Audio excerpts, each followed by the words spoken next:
Mitzi, thank you for coming back. I'm really, really ecstatic to have you here again. This time we get to talk more about what you want to talk about, So let's where take us wherever you want to. How are you? I've been good, I'm good, but life likes to deliver challenges as we're growing and asking for more. So like uh my kid's dad died. Um and I know that's like kind of a whoa, like a energy low, but um it's and I was dealing with a lot of different challenges in my business during the same time. So I noticed that I was getting stressed out. And I like to say you can have stressors, but you don't have to be stressed. And so, like, I was feeling a lot of different emotions at once. And I'm like, well, what emotion do I feel when I feel so many at the same time? And that was pretty interesting to be in that place. And then I was like, well, because I have to like coach myself at times because I know all this stuff, but it's at times life can just be so complex and nuanced, and the simple black and white, it's like when you start adding in just how life really works, like sometimes you have two decisions and neither one of them are good. Like neither neither choice that you get to make is like, oh, would you like bad or even worse? Or would you like worse or worse? So it's like it can be simple, like pick the best choice, and it's like, but what if there isn't one? So what I started, because that was some of the stuff that I was dealing with at the time, I was like, well, okay, um, so what do I do? And so I started praying. And then I got the message, just be still. And so it says that in the Bible, of course, but I was like, so I took a deep breath and I sat there and, I just like, and it was like, just be present, like bring my full presence here. So I just shook my body a little bit and like, just so I could feel my body. And then took a deep breath again and just looked around and just made myself observant. I'm like, right here. I'm not in my mind. I'm right here.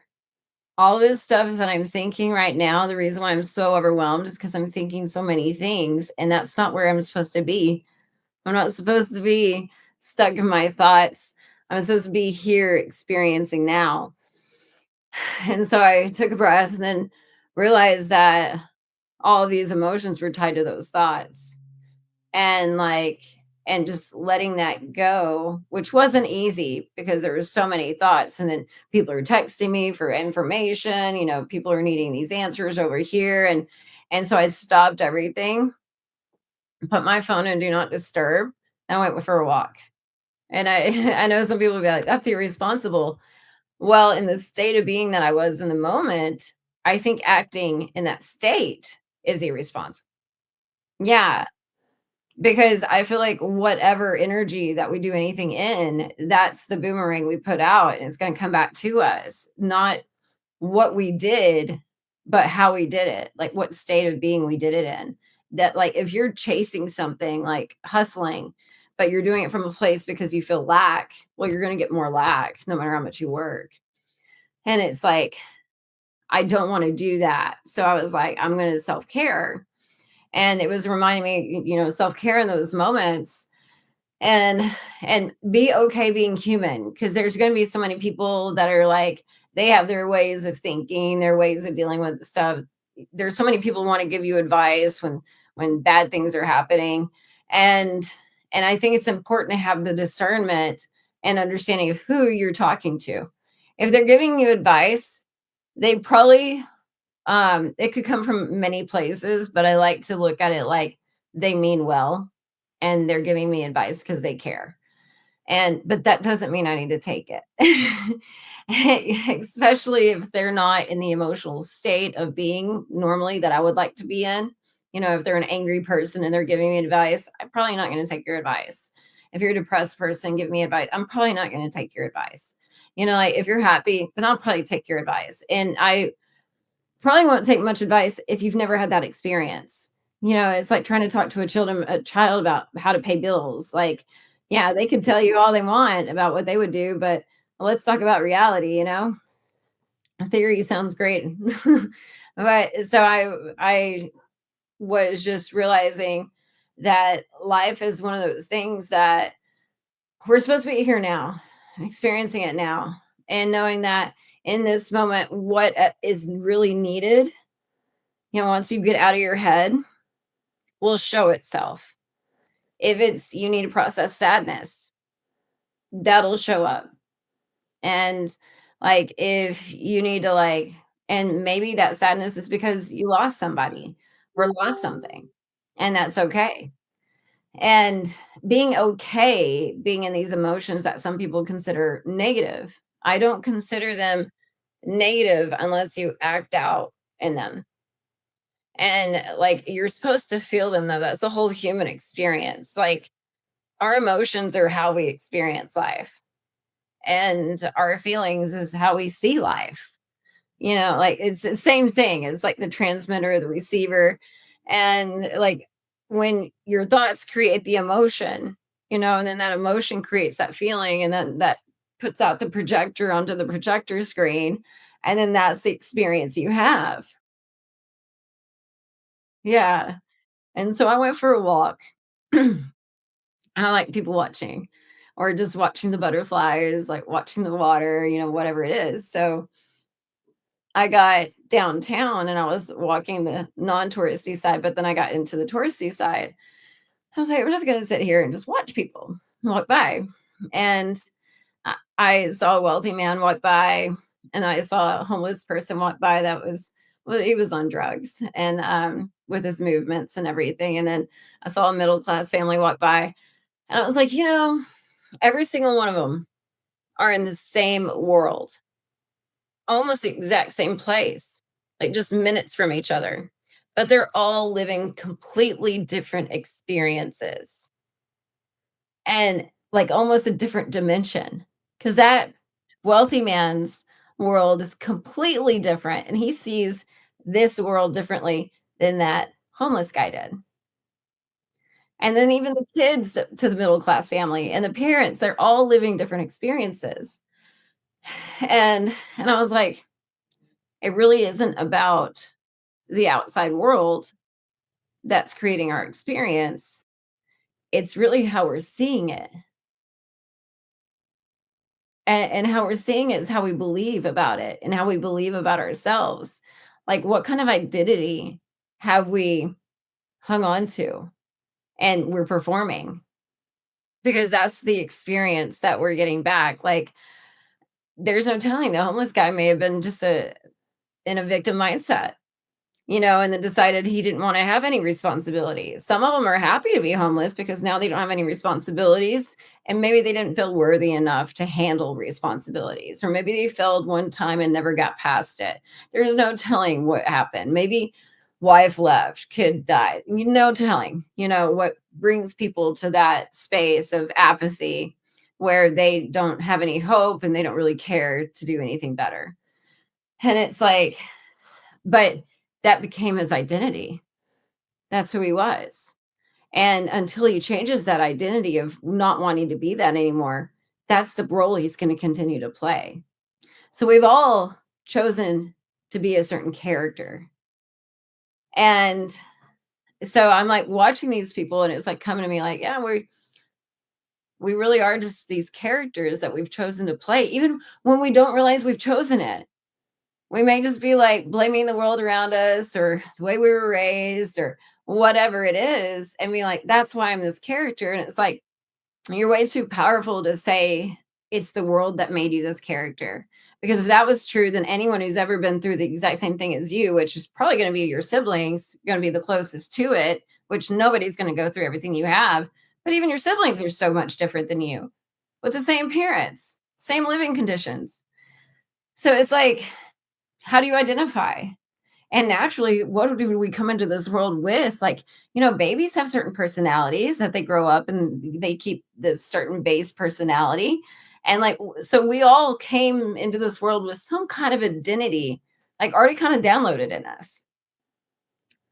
And it's like, and that helps us develop this other identity that comes from the outside world too.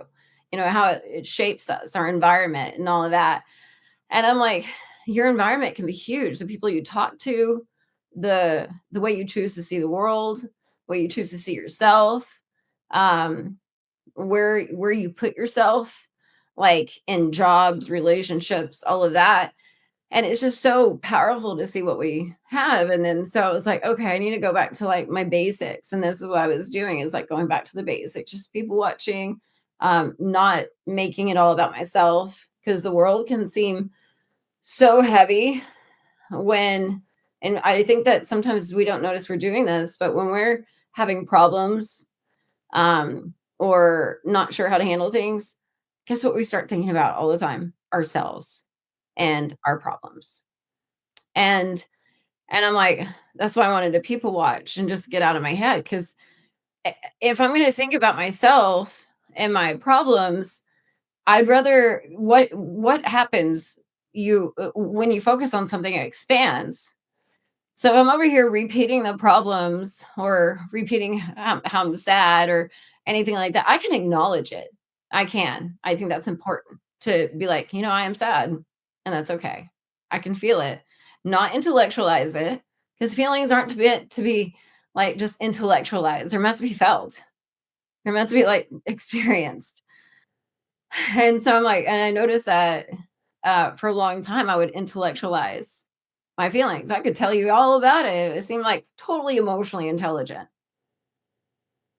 but at the same time, almost emotionally void. Not completely, but it's like I wouldn't allow it go from my head to my heart. Got it. Gotcha. I got it. Yeah, Right. and I didn't know how to do it for the longest time. And so, like, and I was like, maybe this is helping me, because I know I'd been working on all of that.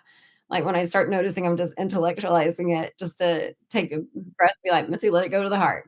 Let's let it go to the heart. Because that heart, that's when it starts opening more, especially if you've learned to close off your heart, which a lot of us have, just through traumas, just different experiences. And even we'll lie to ourselves and be like, no, I'm open. It's like, no, you're not. And but it's like feeling that opening in the heart, allowing that stuff to come through, so it's not like I'm emotionally constipated, like, with just all these emotions I'm hanging on to. And so, and giving myself the permission to feel, like not being like, "Oh, it's okay. It's not as bad as you think it is," like trying to bypass how I'm feeling. It's like, when you fight it and force it, it's going to continue, because that's where you're putting your attention to. But so what I started doing was reframing. And I was um, like, my kids now have an angel looking over them. Um, on on different parts of my business, I got really creative. And I was like, well, I bought too many properties, didn't have enough rent to own buyers. So I started just doing rentals, and then I packaged that, made it into a portfolio. Um, just different things. And so while I'm having all these obstacles, I started reminding myself and reframing, the obstacle is the path. You're being upgraded. This, whatever you've been asking for, Mitzi, it's on the other side of this. So you can't, don't avoid it. Don't sulk. Don't stay here, but acknowledge for what it is, and then be like, how can it get any better than this? Ask the right questions to my subconscious mind, because your mind has to answer your questions that you ask of it. So I'm like, how can it get any better than this? How can it be easier than this? How can it just flow with ease and come from a good space? And, how do I win? How do I win in the end? It's not over. It's just part of the process. And I always win. So I claim that. And then, like, everything is always working out in my favor. And I so like going through this whole process of different things going on all at the same time. And then I don't know if I told you last time, but about a year and a half ago, I was in a really bad accident and this side of my face. Yeah. And having to overcome all of that too. And it's like because it still hurts. And just because I look normal doesn't mean like everything's right back to where it should be. And it's like, dealing with all this other stuff. And I'm like, you know, um, it's helped me have a better understanding of myself, how I see things too. Because I was like, what I've been focused on has been how to fix problems instead of the actual solutions. How do I really want to feel? And I know that. Like, what is my ideal life? So I went back through what's my ideal life? How do I feel in this ideal life? And bring those feelings in because you can't help but create more of that because you're expanding on it, you're focusing on it, and so it's going to expand. I'm like, man, if I heard this girl say this the other day, which I already knew this, but it's just great to have reminders. And she goes, if you're trying to, and this is where I was like, oh yeah, everything you focus on expands. She goes, if you're trying to pay off your debt, and you're focused on your debt, guess what expands? Your debt. But if you focus on your investments and how to make money with your money, guess what expands? And then guess what gets paid off? And I was like, wow, I've been like focused on, oh, I don't want to make that mistake again. I need to heal in this area, or I need to do this better. Like, oh, feeling like somehow I was always needing to get to the next step to become better, to be deserving of what I've been wanting, and like, and what if I just decide now I'm deserving? Like, what if I decide now to give myself grace, to not be perfect, to be imperfectly perfect Mitzi, perfectly imperfect Mitzi, where I can just express myself and somebody doesn't like it, as long as I'm not hurting anyone, Yeah. like, Yeah. I'm okay with that. Just being me. And that it's something else that's been coming up is like people will be like, oh, that person's going to be mad. And I'm like, because I'm picking what's best for myself, they're going to be mad. Like, well, they want this. And I'm like, they can go for it. I don't have to be that person. Like I'm not going to conform to make other people happy anymore. I'm not going to tiptoe around because I'm worried about somebody's feelings. Because if I'm not doing anything, like, now I'm not trying to say that we don't affect other people's emotions. I do think that we can do that. But if I'm not doing anything to do that and they just decide to interpret me doing something that makes me happy as like, oh, that they're not going to be happy with that. Like, for example, like firing somebody. Of course, they're not happy with that. Um, but and rehiring somebody that's better for me. I don't care if that doesn't make you happy.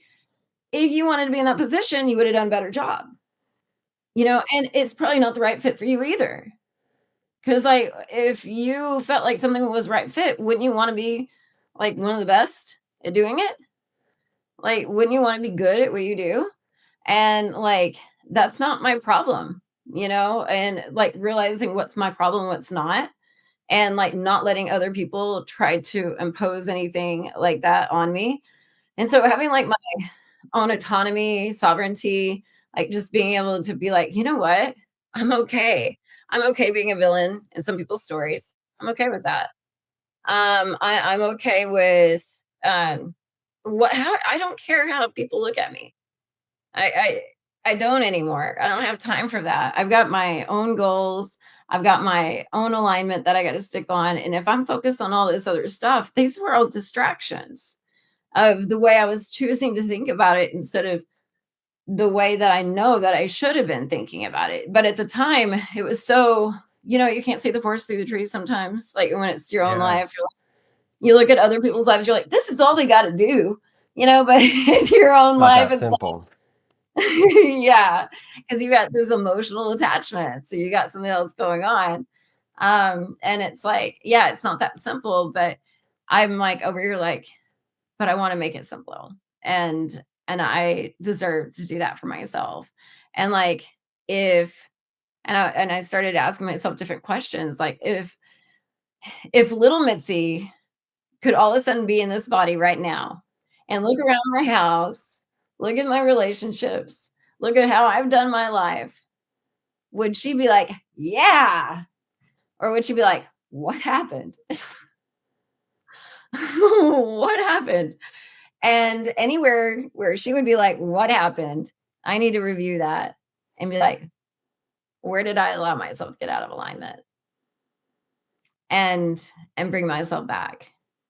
'Cause, like, I feel like in a way, like, when you're not in alignment, you're kind of fragmented and you're not being everything that you are, and we're so powerful that, like, just bringing all of yourself into each moment that you put yourself in, like, whatever job you're doing that moment, whoever you're talking to, that full presence. And I'm ADHD, I think. I've self-diagnosed my of course. I didn't go anywhere to get diagnosed, but to try to be in the moment and fully present when I'm talking to somebody can be hard. Cause like, I'll be like, start like fidgeting and want to do something else, or my mind starts thinking to something else. They said something that remind me of something else, and it's like, bringing myself back and being just fully present with that person, or being fully present in what I'm working on or whatever, so that my full self, my full power can come into that moment and be what it is. And so, along these hardships and everything that's been going on, it's been a great reminder of how to reframe. You can be sad, but you can reframe some of this stuff, not to bypass it. You feel it, but then you understand, is the thought that I'm thinking working for me anymore? Like, what am I thinking right now?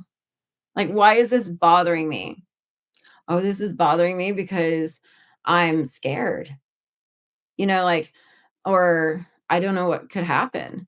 Um, or this is whatever. There's so many things, like, and just identifying what it is. And it's like, okay, why am I scared? Well, because I did this before and it didn't work out. Okay, but you're still alive, right? You can still try again. Do you know where you messed up? Yeah. Okay. Let's focus on the solution here. And so it's like I'm over here like parenting myself in a way and saying, it's okay. It's okay, Mitzi. And you got this. And just like, and it's all good. And like when you start putting it out of your head, like on a journal, and you just start looking at the world around you, it's like, who do I want to be?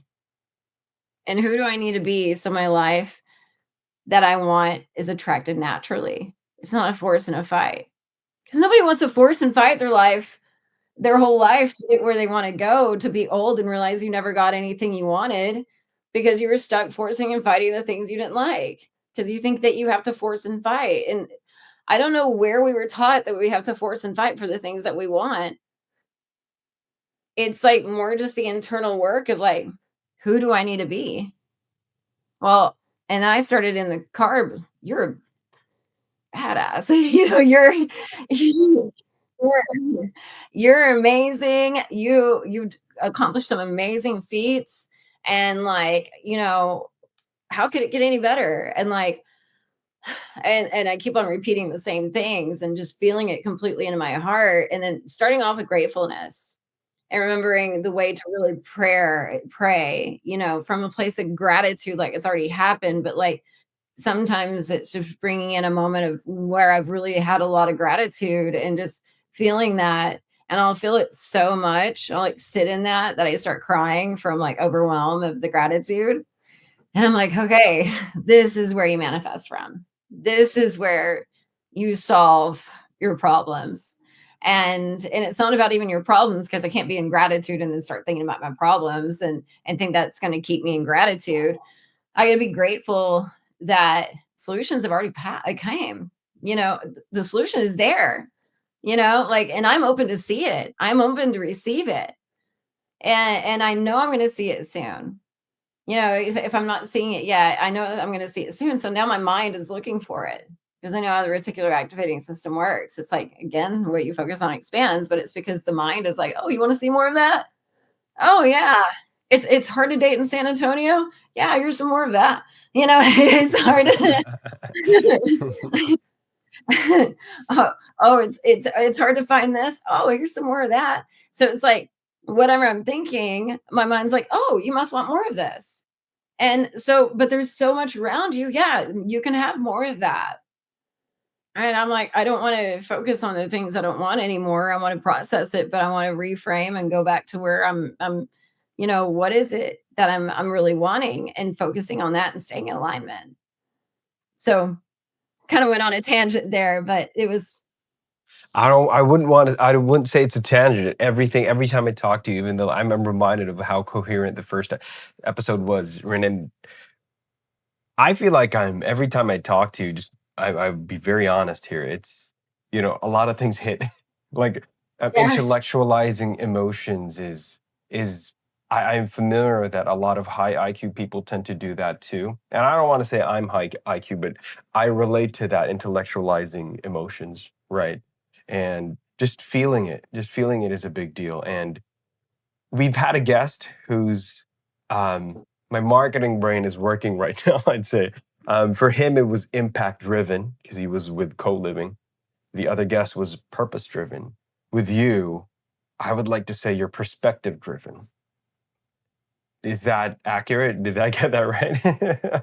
Well, Yeah. I think that mindfulness, right? Mindfulness in where you are and um, being at the moment, but at the same time, it, a big thing that you said is like fixing problems versus actual solutions. It's actually really deep, right? And not a lot of people think about that. And one thing is, there's a lot of people don't realize that there's so little we can do about how people perceive us, right? They always Yeah. say demand respect. You actually don't demand respect. Even if you demand, it's the person you're talking to who's going to decide whether or not they're going to respect you, right? So, um, well, my question for you is the difficult part of all of this is like even you as a coach, and this is the beauty of your coaching program. It's like having a coach that's perfect, having a coach that acts like they know the answer is not a coach to me, at least. But you openly admitting that you still coach yourself, that's a big deal. The difficult part is everyone is different and there's no one approach, right? What's the biggest challenge in coaching with that kind of diversity? Um, what do you mean? Like, what kind of diversity do you mean? Like, maybe what worked for you won't work for other people, right? How do you find how to help people in how diverse we are? Yeah. I actually don't think I can help everyone. I think the best people that I can help are the person I used to be. And because I know what it feels like to be that, and I know what helped me. And some people, I could talk about all of this, and I've had just a few people, but they just don't believe it, and I'm like, you don't believe it. That's how the mind works. And that's fine. Some people are going to think grass is orange. I can't help that, like, and my coaching couldn't help them anyways, and some people are very physical minded and they don't realize that we're metaphysical and physical. We've got the soul and we've got the physical body. So we're not just physical, but we have the emotions. Emotions aren't physical, feelings aren't physical, but that's how you've experienced your whole life. And so that we have that. So the people that come to me, um, and need my help, they've already started doing some work and it seems like things just aren't clicking for some reason. And I feel like the way that I put it makes it very human and like doable. And I break it down like in my school group for my happy, healthy, and abundant. I've got the get your shit together class. And then I've got I got one called, I've got a few, the ebbs and flows, the nervous system, discernment and boundaries, energy, vibration and frequency, the law of tapping in. It's not about attracting the life, but it's tapping in to that life. It's like changing your radio frequency to be at that station to have that. Like, it's changing the channel so you can watch the station you really wanna watch. And I got one called Energy of Money, so people understand that money is actually an energetic thing when it really comes down to it, and it's a relationship you have with it on whether you can keep it or not, and how afraid of you are you of it at the same time. How have you demonized it? You know, just different things. And then the latest class is called Identity Reset, and it's building your aligned life, becoming the version of you that changes everything. And it's like yesterday was the fourth week. We have 9 modules on this one, but we went from where are you in module one, like where are you starting on the map? Because you can't get there if you don't know where you are, and being just completely honest with yourself, you know, really honest. Not who do you want to be yet, where are you? And then who are you? And then what kind of life do you really want? What's your ideal life look like? Your relationships, your career, the amount of money you're making, what kind of home you're in, where you live, you know, how you take care of yourself, how do you dress, how do you speak? You know, and who do you hang out with? What do you do in your spare time? What kind of hobbies do you have? Like getting to the nitty gritty. Cause like, you know who you want to be. We all know this ideal that we see of ourselves in our head. And we're like, I want to be that, but there seems to be this gap. And so, who do you, and then, you know, who do you need to be was the next one to attract that life naturally. And then yesterday was the gap between who you need to be to attract that life naturally and who you are and what is that gap. Like identifying it clearly and then being like, what item here can you just choose? Just one that can transform that particular area. And you don't have to do it all at once. Just pick something. And, and then just decide. And like I think when you get the feedback from the world showing you, wow, I just shifted this one thing and it really transformed this one area, then you know I've got the power to do this in another thing too. And it seems to be like a snowball effect. It just starts, you know, just helping. Doesn't mean that your life is going to get easy. It could get easier because of how you've learned how to handle it, but the problems are still going to be there. The challenges are still going to be there. It's like you're in a, basically, I think of it like a video game. The challenges are there to give you the character traits to become the new character because your character right now is going to keep getting what it's been getting. So, it's not about like, "Why can't people just accept me for the way I am?" I hear that a lot from people, and I'm like, "Well, people can, but you probably are overlooking them, and the people that you want to accept you for who you are, they're showing you they won't because you're not the character they want to accept, and they don't need to." And, like, it's not about getting other people to accept you, it's being the person that you can accept, and you can love and be okay with, so then you don't care if other people accept you or not. It's like, I like me. I'm not gonna change to make you happy. I'm making me happy, and then the right people will be happy for that too. You know, and it's like, um, yeah, so I'm and then our next class is gonna be discernment because discernment is so important. I talk about it all the time because like you gotta know where you're going. What are your goals? Your goals outline like what you need to be discerning, where you need to have better boundaries, where you need to have better standards. And it's like you can't get this life if you keep on doing that. You know, so now you got to have the discipline to create a new habit. And that discipline to know what new habit you need to know where you're going. And then who do you need? What kind of standards do you need? Okay, well, I can't be going to bed at midnight anymore. I got to go to bed sooner. You know, like that's going to be my boundaries for myself. And I can't be hanging out with those people if I want this kind of life. You know, and you like start changing. And some people along the way is going to get upset with you while you're changing, but that's okay. They weren't meant to come along.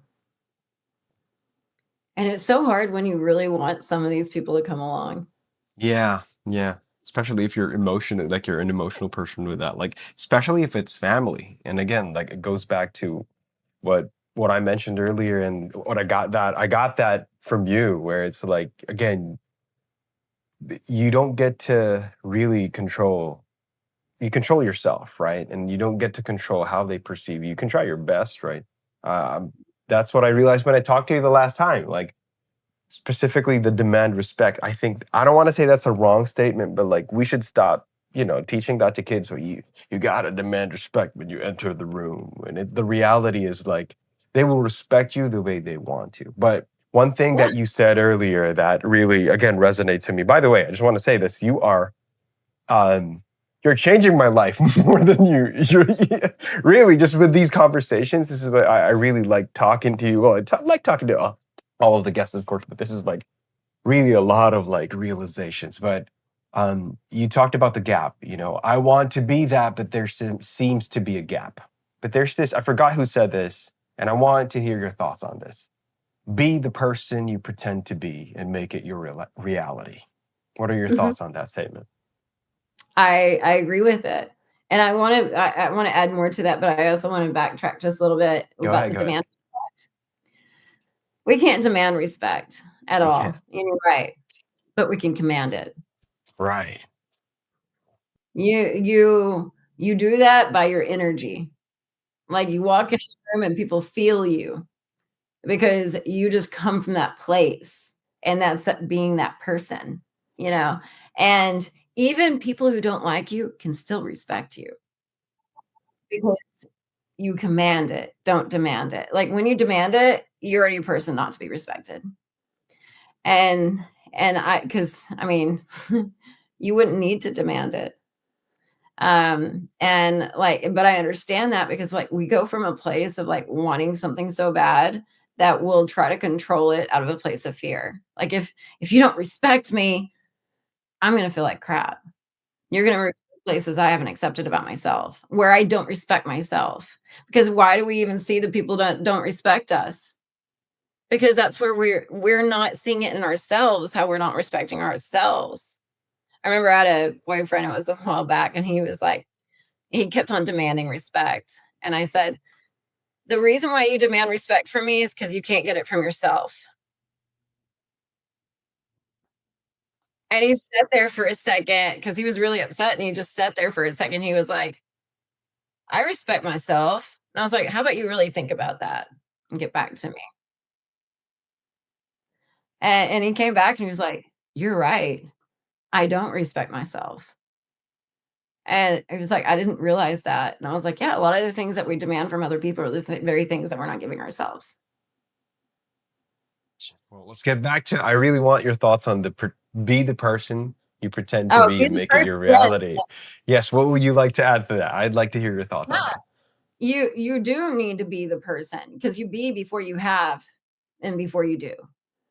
And so it's like just start doing it. Like, so this is how I teach it is that like, okay, you know who you need to be, who you want to be, and what kind of life you want to be, and you recognize that gap. Well, there's a law of becoming that space. And you've got to be okay with it. But like, let's pick one thing. Go to your closet. Does your ideal self, your ideal life, do you dress like that? Mm. Is If that your not, reality? yeah, the next thing to do is now go get an outfit that fits that personality. Be that person. Even if it's one outfit, wear it as much as you can. Like be that person or get that watch or get that nice purse. And I know it's not about material items, but it's about the feeling. And if we can get something that can help us with that feeling, I feel like that's important to know I'm becoming that person because I'm already owning this. And then as you're doing it, sometimes maybe you realize you didn't even need that thing. Or whatever. Sometimes it's like having uh what are those on the bikes? The training wheels before you can fully ride. Sometimes we need a little extra help and to get there. But yeah, I do believe that you need to start filling in that gap by being that person, but you can't just do it overnight or you would already be that person, right? there's going to be little things that you got to change. Like maybe you look around at your house and you're like, I don't live here. I know I live here right now, but you got to be grateful for what you have too. Things don't change because you don't like it. Things get it added to your life because you've been grateful for what you've gotten so far. But you're like, I'm so grateful for this, but I've outgrown it. Like you can have a favorite shirt, but you can outgrow it. And or it develops some holes in it. You need a new one. And that's okay. And that's how life should be. Like we should be having that. And so I do believe that you should be it, not fake it. And when people say fake it, I don't agree with that because energy doesn't lie. Get you. So I get you with that one. Like it's like I think another way to interpret that is it's a manifestation or a representation of what you want to be, like in your head. Because like faking it is like, taking out a loan to buy that watch that you can't afford. That's too much, right? But yes, get into that to drive your point even more across, right? It's really what you having finding gratefulness, sorry, being grateful for what you have, but just wearing things, acting on things that encourage you to move forward, right? And yeah, I do get that 100% representation and manifestation, but just don't overdo it. Now, this podcast is called My Real Estate Story. Again, the guests can talk about you guys can talk about whatever you want to, but I would like to, integrate the real estate here just a little bit. How much of what you do in your coaching, particularly your philosophy and your mentality, trickles down into your real estate and helping people? oh, a lot. When I'm talking to people, when I start talking about this kind of stuff, they just really start opening up to me, trusting me in business, even as people enter my community or my students too. Like I spend probably the first 4 hours just talking about this stuff to get them in the right kind of mindset to be successful. Because I'm like, who do you want to be? Be that. And like, if you're a winner, start acting like one. If you're healthy, start acting healthy. And like you may not be there yet, but the more that you start following that path, the more it's going to start coming to you. And so I say that even in my coaching, or like when somebody's telling me their problems and all that, it was like, you know what? But we got some solutions. So this is what we can do. You don't want to be there, right? You don't want to be in that situation. All right. So here's what some options. What do you think? How do you like these solutions? So it's like me being able to redirect them as I notice it's like redirection a lot of times, like from focusing on that and then giving them a breath, ability to breathe. Feel like they can like regulate, like ground them a little bit so they feel good about moving forward. And it's not to do it in a manipulative way. It's more like, that this would be better for them to focus on the solutions. This solution will help them. And being able to do that. So like me being able to offer the affordable housing while also creating like double digit like returns for my investors, like higher returns than that you can get in a lot of different places. And then like being able to help these homeowners that normally don't know how to sell their mobile homes, to be able to move forward faster with their lives and get that off their hands. And knowing that every person along the way is being helped. And I like that. Um, and yeah, at one point though, there was a point where in my real estate, I was like, I don't want to just be like one of those investors that's like so focused on money. I kind of got sick of seeing everybody's big paychecks, Lamborghinis, and all this. And I was like, not because like I think it's great if that makes you feel good and if it you've earned that success and all of that and that's something you've always wanted, yeah, do that. But it almost felt like it was like a contest of who was better instead of them just enjoying themselves. And like I was like, I don't want to be in all of that. And so I was trying to like disconnect myself from like the more I felt like it was like, and I wasn't trying to judge them. And maybe it sounds like I was, but I was just like, I don't want to be associated. with that because I don't feel like I'm in that space of like thinking like that, like, oh, because I did a really big deal. I made over like 400,000 on one deal. And everybody was like, I was still driving a 2007 Expedition because I liked my car. And everybody was like, why are you driving this car still? And I'm like, I like it and it runs. I mean, I don't know why I would need to get a new one. And they're like, you could have a Lamborghini with how much money you made. And I was like, I've actually never wanted a Lamborghini. But I mean, I've rode in one. It's really uncomfortable. I don't know why. You kind of Not my, like lie down. I By mean, the I'm way, over the here in a condition. well, by the way, as a car guy and appreciates all cars, the 2007 Ford Expedition is a great car. It's like the Toyota Sienna of Ford. So, as a car guy, I'm like, what the hell are you guys talking about? That's a great car, I had the right? Eddie Bauer edition too. So it was Right. Eddie Bauer awesome. edition. And then we decked it out Wow. with a computer screen type of radio. So I had the nice radio system, got my, everything was just, I liked it. I could go to the beach, have enough room for everything. I could put a couch in the back if I wanted to. Try to I could do do that with a it. Lambo. Try to do that with a Lambo. You can't do that. Yeah. Well, Yeah, but just a couple, because I don't want to. You said you had an hour, and I want to manage this as a host, right? But like, just quick fire questions, a couple, and like, I hope you have fun with this. If you can answer them quickly, and then what do you what do you feel you do differently in real estate? How do you things do differently compared to other realtors? I think I'm very creative. I think a lot of people can be creative, but I think I have this level of creativity, whereas some people they'll see a wall and I see an opportunity. Um, I also am big on win win win, where some people think that somebody has to lose for them to win. Um, and uh, um, the third, or you asked for three things. Is that what you said? Or maybe Just I. any. I think that was good. Like the Oh, okay. differently. Like what was special about your real estate, and I get that. And like a big part of it is like building relationships, and again, just I guess how you speak as well, right? Next question. We've covered metaphysical, we've covered spiritual, and I know you're big on mental as well. One thing I've been curious, and I wasn't able to ask in the last podcast, is I do know you're big on the science, the science of it, because I know you were in the medical field, right? And um, yeah, a big part of it is also understanding how our chemical make works. How Mhm. important is exercise, and how big is it to you?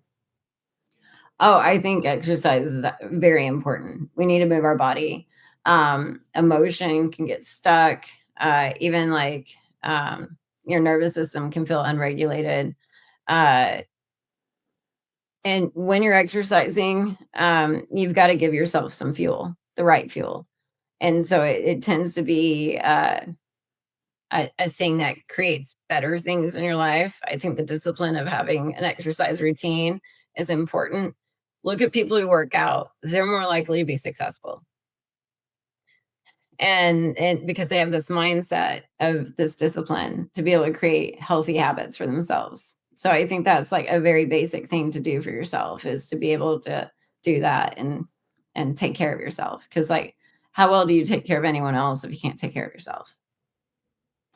Sure, one more thing. Sorry, I said one more question, but like I got this Right? from another guest. I believe I was able to ask you confidence versus skill. I wasn't sure if I was able to ask that, but I think I did. But now I'm going to add something. In the perfect world, you had a perfect balance of confidence, skill, and now character. For Mhm. you, which is the most important of the three if you had to lean toward just one? Skill, Character. confident, character. Okay. Tell me your thoughts on that. I think that we act, speak, everything from identity, the character we've chosen to be. So like your skill and your confidence comes from that. I think that's the foundation is what character have you chosen to be? Well, that's a great way to end the podcast. Thank you very much, Mitzi. And I would like you to have, of course, your time to rest after this. I don't want to eat up all the entire hour that you have. And I always appreciate it. And thank you for your time. Yeah. Yeah, thank you. Have a great day.